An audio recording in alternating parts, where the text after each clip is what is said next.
नमस्कार दोस्तों, मैं संजीव कुमार वर्मा, सहचार्य एसपीसी गवर्नमेंट कॉलेज अजमेर से आप लोगों से मुखातिब हूँ। आज हम राजस्थान के भूगोल में बीए पार्ट फर्स्ट की कक्षा में राजस्थान की अफवाह प्रणाली और झीलों के बारे में जो टॉपिक हमने लिया है उसके बारे में चर्चा करेंगे बिंदुवार। राजस्थान जैसे प्रदेश के आर्थिक विकास में नदियों का स्थान विशेष महत्व का है। राजस्थान की नदियों से न केवल सिंचाई की सुविधाएं उपलब्ध कराई जाती है, बल्कि जहां कहीं भी संभव होता है उनसे जल आपूर्ति की शक्ति भी प्राप्त की जा रही है। भूगर्भ शास्त्रियों का अनुमान है कि ऐतिहासिक युग में सतलज और यमुना राजस्थान से होकर बहती थी। इसी प्रकार सरस्वती नदी कदाचित वह नदी थी जो सोतर या घग्गर की तलहटी को घेरे हुए थी और नाहन के निकट बहती थी। बीकानेर के सूरतगढ़ के पास ये दोनों नदियां मिलकर हकरा के नाम से दक्षिण पश्चिम की ओर बढ़ती हुई कच्छ गाड़ी में गिर जाती थी।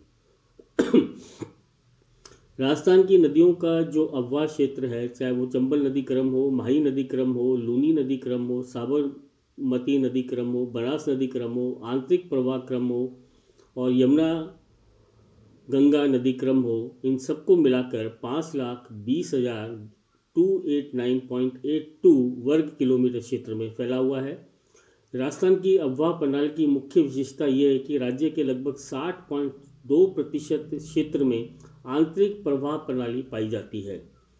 ये समस्त क्षेत्र में लगभग अरावली के पश्चिम में स्थित है। इस भूभाग में कई पृथक अफवाह बेसिन जैसे कांकली बेसिन, सोता और साबी बेसिन तथा बाराहा बेसिन पाए जाते हैं। लूनी बेसिन भी एक पृथक अफवाह बेसिन है, लेकिन इसमें अनुपन्न धाराएं पाई जाती हैं। राज्य के पश्चिमी भाग में रेगिस्तानी भूभाग में इन सभी बेसिनों का जल समा जाता है। प्रवाह के अनुसार राजस्थान की अफवाह प्रणाली को हम 3 भागों में बांट सकते हैं। वह नदियां जिनका जल अरब सागर में गिरता है, वह नदियां जिनका जल बंगाल की खाड़ी में गिरता है और आंतरिक प्रवाह वाली नदियां।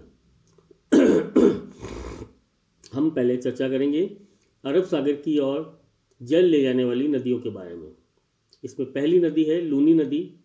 राजस्थान बांगड़ प्रदेश के दक्षिणी भाग में केवल एक महत्वपूर्ण जलधारा लूनी नदी है, जो अजमेर के आना सागर से निकलकर लगभग 32 किलोमीटर की दूरी तक दक्षिण पश्चिम तक बहती है तथा जोधपुर, बाड़मेर और जालोर आदि अर्धशुष्क क्षेत्रों से गुजरती है। इसकी कुल लंबाई 330 किलोमीटर है। लूनी नदी लगभग 34,866.40 वर्ग किलोमीटर का अपवाह क्षेत्र स्रावित करती है। लूनी नदी के स्रोत पर तालोर रोड के समीप इसका अपवाह क्षेत्र लगभग 32 वर्ग किलोमीटर का है, जो लैटराइट और मुर्रम चट्टानों से निर्मित है। पुष्कर घाटी से एक छोटी सहायक नदी प्राप्त करने पर इस नदी का बेसिन चौड़ा हो जाता है। अजमेर के समीप अरावली ढालों से लूनी नदी निकलकर 10 किलोमीटर बहने के पश्चात दक्षिण पश्चिम की ओर मुड़ती है। सॉरी। इस नदी के अंतर्गत राजस्थान के समस्त अफवाह क्षेत्र का लगभग 10.40% भूभाग आता है, जिस पर यह प्रभावित होती है। अरावली श्रृंखला के पश्चिमी ढाल से कई छोटी छोटी जलधाराएं जैसे लारी, गुइया, बांडी, सुकड़ी, जवाई, मीठड़ी, सरस्वती, जोजरी और सगाई निकलकर लूनी नदी में मिल जाती है। लूनी नदी का जल बालोतरा तक मीठा है, लेकिन इसके पश्चात इसका जल खारा होता जाता है और जब तक कि कच्छ की खाड़ी में जाकर नहीं गिर जाती। दूसरी नदी है अरब सागर की ओर जाने वाली, कहलाती है माही नदी। ये मध्य प्रदेश के असमोरू जिले से निकलकर उत्तर की ओर बहने के पश्चात खारदू के निकट राजस्थान के दक्षिणी भाग में स्थित बांसवाड़ा जिले में प्रवेश करती है। ये नदी नरवाली तक बहने के पश्चात दक्षिण पश्चिम दिशा की ओर लगभग 576 किलोमीटर बहने के बाद खंबात की खाड़ी में गिर जाती है।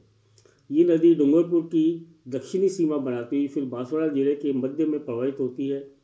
इसकी मुख्य सहायक नदियां सोम, जाकक, अनास, चाप और मोरेन आदि हैं। बांसवाड़ा में नदी पर माही बजाज सागर बांध बनाया गया है।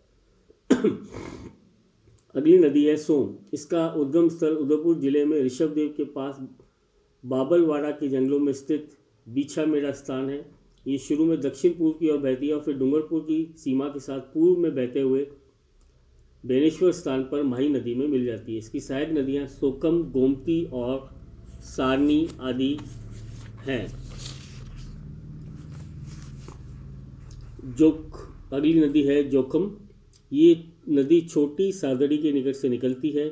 इसके बाद प्रतापगढ़ जिले में बहती हुई उदयपुर जिले के धरियावाड़ तहसील में प्रवेश करती है। आगे चलकर ये सोम नदी से मिल जाती है। पश्चिमी बनास अरावली के पश्चिमी ढालों से निकलकर सिरोही जिले में बहती हुई अंत में कच्छ की खाड़ी लिटिल रन में जाकर गिरती है। साबरमती इसका उद्गम स्थल उदयपुर जिले के दक्षिणी पश्चिमी भाग में होते हुए भी वह उदयपुर जिले में बहुत कम बहती है। इसका अधिकतर अपवास क्षेत्र गुजरात राज्य में है, इसलिए ये नदी गुजरात की मुख्य नदी है। इसकी अनेक सहायक नदियाँ जैसे बाकल, हतमटी, मेथा, बेतरक और माजम है।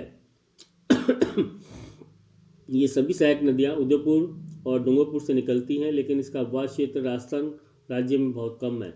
ये नदी अंत में खंबात की खाड़ी में जाकर विलीन हो जाती है। दूसरा है बंगाल की खाड़ी की ओर जल ले जाने वाली नदियाँ।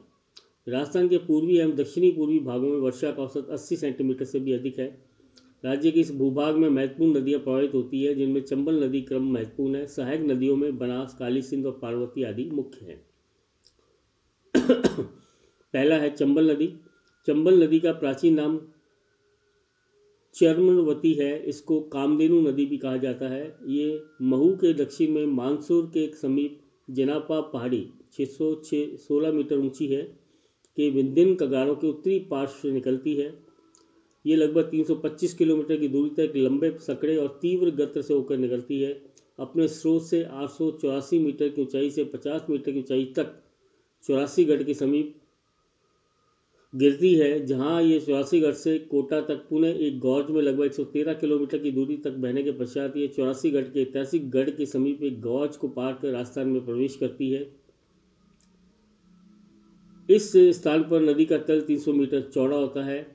आगे भैंसरोड गढ़ के समीप इसमें बामनी नदी आकर मिलती है। यहाँ से 5 किलोमीटर आगे प्रसिद्ध चूलिया का जलप्रपात है। यहाँ से कुछ दूरी तक बहने के पश्चात नदी उत्तर पूर्व की ओर मुड़कर कोटा में बहती है। फिर सवाई माधोपुर और कोटा के बीच सीमा बनाती है और रामेश्वरम स्थान पर बनास का पानी लेकर उत्तर से पूर्व दिशा में बहती है। इसमें सहायक नदियाँ काली सिंध नानेरा ग्राम के समीप मिलती है। लगभग 212 किलोमीटर तक सीधा रास्ता अपनाते हुए नदी पिनाहिट के पास दक्षिण पूर्व की ओर मुड़ जाती है और लगभग 966 किलोमीटर की समझ दूरी तय करने के पश्चात मुरादगंज के समीप यमुना नदी में मिल जाती है। राजस्थान में दो अन्य सहायक नदियां कुराल और बनास चंबल नदी के बाएं किनारे पर आकर उससे मिलती है। बनास नदी, इस नदी को वन की आशा भी कहा जाता है। ये अरावली पर्वत की खमनोर पहाड़ियों से अर्थात कांकरोली और नाथद्वारा के बीच फैले अपवास क्षेत्र से निकलती है। ये नदी कुंभलगढ़ से मेवाड़ के पठार अर्थात गोगुंदा के पठार तक दक्षिण की ओर बहती है। फिर अरावली पर्वतों की श्रेणियों को काटकर समकोण पर बहने लगती है और नाथद्वारा, राजसमंद और रेल मगरा होती हुई चित्तौड़गढ़ व भीलवाड़ा जिले से बिंगोद के पास बेडिस का पानी लेकर चंबल से रामेश्वर के स्थान पर सवाई माधोपुर और कोटा की सीमा के समीप मिल जाती है।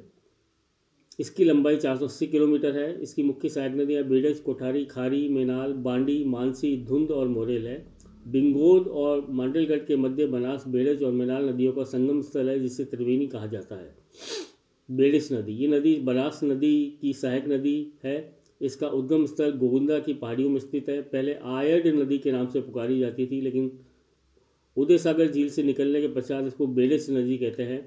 यहाँ से चित्तौड़ तक इसकी प्रवाह दिशा उत्तर पूर्व की ओर रहती है और 190 किलोमीटर रहने के पश्चात चित्तौड़गढ़ से आगे मिंगोद के समीप बनास में मिल जाती है। गंभीरी, ये नदी मुख्यतः चित्तौड़ जिले में प्रवाहित होती है और बेडस में मिल जाती है। कोठारी, ये बनास की प्रमुख सहायक नदी है। ये उदयपुर जिले के उत्तर में दिवेर स्थान से निकलती है और लगभग 145 किलोमीटर मैदानी भाग में प्रवाहित होने के पश्चात भीलवाड़ा जिले में बनास नदी से मिल जाती है। इसी नदी पर बने बांध से भीलवाड़ा नगर की पेयजल आपूर्ति होती है। खारी नदी, बनास की सहायक ये नदी उदयपुर जिले के बिजराल ग्राम के पास की पहाड़ियों से निकलती है। ये देवगढ़ के समीप से होती है। अजमेर जिले में देवली के समीप बनास नदी से मिल जाती है। इसकी कुल लंबाई लगभग 80 किलोमीटर है। पार्वती, ये चंबल नदी की सहायक नदी है। ये विंध्यन श्रेणी के उत्तरी ढाल से निकलकर मध्य प्रदेश में बहने के पश्चात कोटा जिले में कारियाइट स्थान के नामक स्थान पर राजस्थान में प्रवेश करती है। कोटा जिले में लगभग 65 किलोमीटर बहने के पश्चात पाली स्थान पर यह चंबल नदी से मिल जाती है। काली सिंध, ये चंबल नदी की सहायक नदी है। इसका उद्गम स्थल मध्य प्रदेश में है। राजस्थान में झालावाड़ तथा कोटा में बहते हुए नौनेरा नामक स्थान पर चंबल नदी में गिर जाती है। इसकी मुख्य सहायक नदियाँ परवन, निवाज और आहू है। बाणगंगा, ये नदी जयपुर जिले की बैराठ पहाड़ियों से निकलकर पूर्व की ओर बहते हुए भरतपुर में प्रवेश करती है। अंत में आगरा जिले के फतेहाबाद नामक स्थान पर यह नदी यमुना नदी से मिल जाती है। इसकी कुल लंबाई 380 किलोमीटर है। जयपुर नगर को पीने के पानी की बहुत बड़ी मात्रा इस नदी से जमवा रामगढ़ के द्वारा उपलब्ध कराई जाती है। इसके अतिरिक्त कुलार नदी ऊपरमाल के पार से निकलकर बूंदी में पूर्व में प्रवाहित होती हुई चंबल नदी में मिल जाती है। अब हम बात करते हैं आंतरिक जल प्रवाह प्रणाली की। पहली जो आंतरिक जल प्रवाह प्रणाली में पहली नदी है वो है घग्गर नदी, 465 किलोमीटर लंबी है। ये नदी प्राचीन सरस्वती नदी के पेटे में बहने वाली हिमालय की शिवालिक पर्वत श्रेणियों से शिमला के पास कालका के निकट से निकलकर अम्बाला, पटियाला, हिसार जिलों से होती हुई राजस्थान के गंगानगर जिले में टिब्बी के उत्तर पूर्व दिशा में प्रवेश करती है। ये हनुमानगढ़ के पश्चिम में लगभग 3 किलोमीटर की दूरी तक प्रवाहित होती है। ये नदी अपने स्रोत से 465 किलोमीटर प्रवाहित होने के बाद बटनेर, हनुमानगढ़, रेगिस्तान में प्राय विलीन हो जाती है। लेकिन वर्षा ऋतु में ये सूरतगढ़ के कुछ गांवों तक पहुंच जाती है। अनुमान है कि इसका विस्तार भावलपुर में हकरा के नाम से जाना जाता है। दूसरी जो नदी आंतरिक जल प्रवाह में वो कहलाती है कांकली नदी, 100 किलोमीटर लंबी है। ये नदी सीकर जिले की खंडेला पहाड़ियों से निकलती है जो तोरावटी उच्च भूमि पर प्रवाहित होती है। सीकर व झुंझुनू में लगभग 100 किलोमीटर बहने के बाद चुरू जिले की सीमा में जाकर विलीन हो जाती है। तीसरी नदी है मेंढा नदी, सामोद व सीकर की हर्ष पहाड़ियों से निकलकर सांबर झील में गिरती है। इसकी एक छोटी सहायक नदी खंडेला है। साबी नदी सेवर पहाड़ियों जयपुर जिला से निकलकर जिले की बानसूर, बहरोड, किशनगढ़, बास, मुंडावर तथा तिजारा तहसीलों में बहने के बाद हरियाणा राज्य गुड़गांव जिले में कुछ दूरी तक प्रवाहित होकर पटौदी के उत्तर पूर्व की भूमि में विलीन हो जाती है। मंथा नदी, ये नदी जयपुर में मनोठाना से निकलती है जो सांबर झील में उत्तर पूर्व की ओर आकर उसमें गिर जाती है। रूपनगढ़ नाला, इसका उद्गम स्थल अजमेर के समीप सलीमाबाद, किशनगढ़ में है जो सांबर झील में आकर दक्षिण की तरफ गिरता है। खारी नदी इस नदी नाले की सहायक नदी है। कांकने अथवा कांकनी नदी, जैसलमेर से लगभग 27 किलोमीटर दूर दक्षिण में कोटरी गांव से ये नदी निकलती है। ये कुछ ही किलोमीटर बहने के बाद लुप्त हो जाती है, लेकिन प्रदेश में अच्छी वर्षा होने पर ये काफ़ी दूर तक बहती है। तब ये नदी स्थानीय भाषा में मसूरदी नदी के नाम से जानी जाती है। ये काफ़ी दूर तक पहले उत्तर दिशा में फिर पश्चिम की ओर बहते हुए बुज झील का निर्माण करती है। भारी वर्षा वाले दिनों में ये नदी अपने सामान्य रूप से हटकर निरंतर उत्तरी दिशा में सीधे ही लगभग 20 किलोमीटर तक, जब तक ये मीठा खाड़ी में नहीं गिर जाती, बहती रहती है। इस प्रकार ये नदी 3 अवस्थाओं में बहती है, लेकिन ये सब जल आपूर्ति पर निर्भर करता है। वर्षा की कमी होने पर ये 3 पृथक धाराओं में बहती है। आज हमने 3 अफवाह तंत्रों के बारे में पढ़ा जो राजस्थान में प्रसिद्ध हैं। पहला जो अरब सागर में नदियाँ गिरती हैं, दूसरा जो बंगाल की खाड़ी में गिरती है और तीसरी जो आंतरिक प्रवाह की प्रणाली है। कल हम राजस्थान की प्रमुख झीलों के बारे में आगे पढ़ेंगे। धन्यवाद।